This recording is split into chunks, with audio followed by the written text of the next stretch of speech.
18th of January 2009, and magically on our schedules something popped up, and there was this video tour of the International Space Station.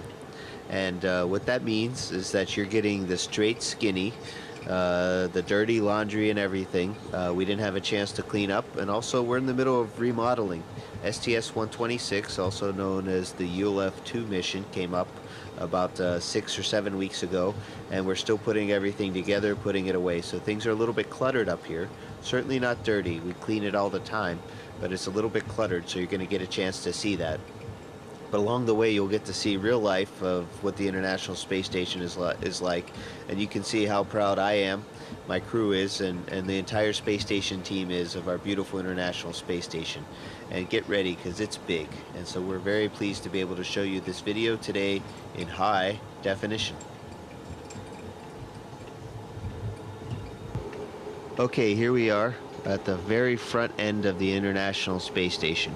This is the forward end of Node 2, and this is right behind this hatch is the PMA, the pressurized mating adapter, to which the space shuttle docks whenever the next space shuttle comes. We're about 1 month away from the 15A mission, STS-119, with Lee Archambault and Tony Antonelli and the rest of their great crew. You can see we have our flags up here at the most forward part. It's a 15-nation partnership, this International Space Station. So we'll start with the Node 2. We will stop at the Kibo module here, the Japanese pressurized module, and the Japanese logistics platform.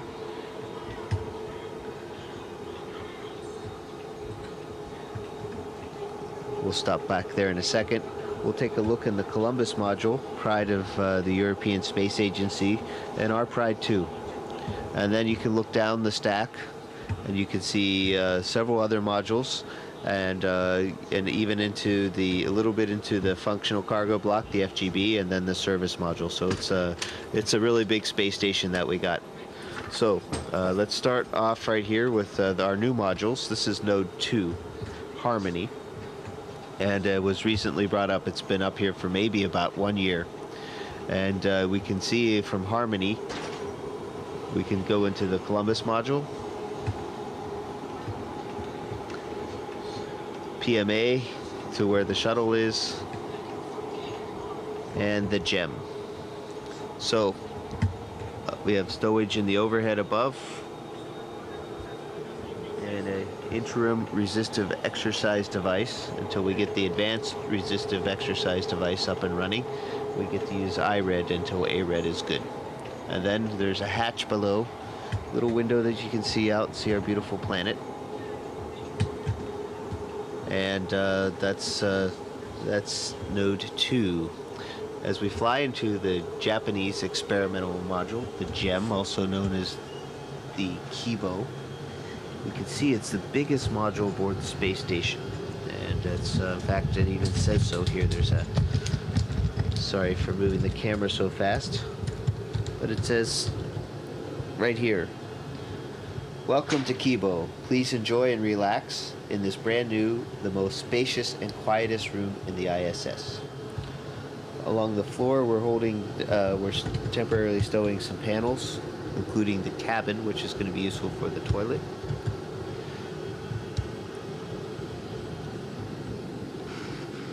You can see here, this is the SIBO rack,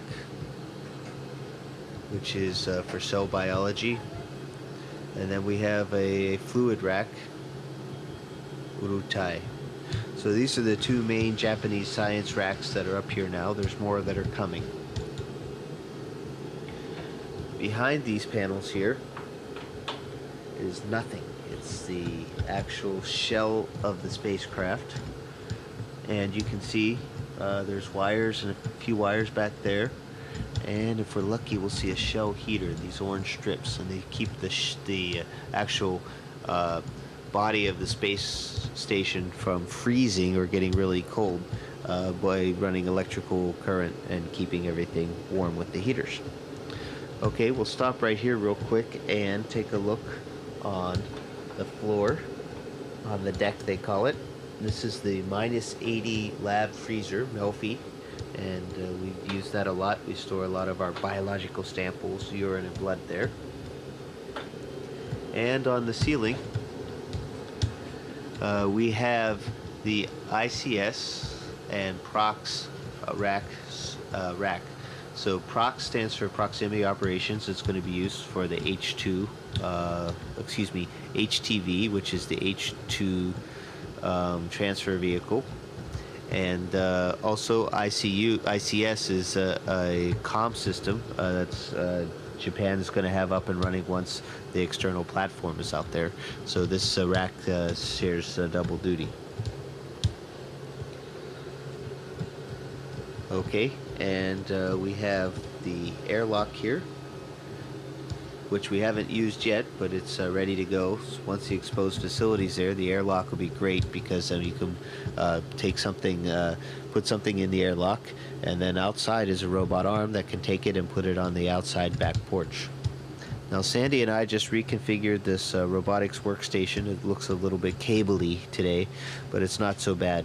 We're actually going to run a test on Monday using the backup robotics control blocks. So we actually had to redo a lot of cables today, and it went by pretty well. So here are the backup boxes that we worked on. And let's take a quick look out the window before it gets dark outside. We're going around the world every 90 minutes, so we get to see a lot of sunrises and sunsets. Oh my goodness, it's beautiful out there. So this is looking out the port side of the space station, and we're actually also on the front side, so front port side of the space station. And let's take a look what we can see out there. We can see the robot arm I was talking about, the GEM RMS. Those orange things are the solar arrays on the port side. And you can see we have a full set, and 15A STS-119 is going to be bringing up the last solar array on the starboard side. And take a look, there's our beautiful blue planet there. And looking at this and where we are, I'd say we're over the South Indian Ocean. You can actually see some icebergs down there, so we're actually probably between Africa and Antarctica. You can actually see the different shades of the blue water.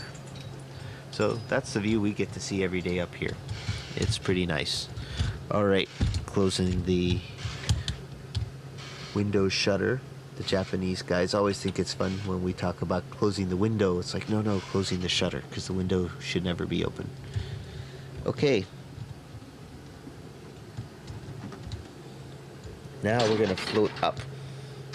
One of the few modules that actually goes up, and that's the Japanese, or the GEM Logistics Platform, the JLP. It's very empty in here, very few handrails to grab on with your toes or your hands. And we have a few zero-G stowage racks right in here. We also have a few of these, what they're called soft dummy panels, which there's nothing behind. And it's a pretty nice closet up here in space. Then if you look down, you can see the deck, the airlock there on the port side. And we'll just float on right down. It's a lot of fun.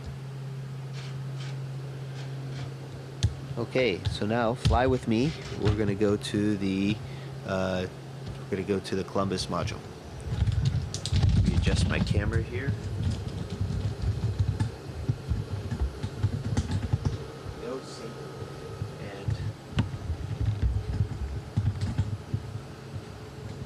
And Yuckily.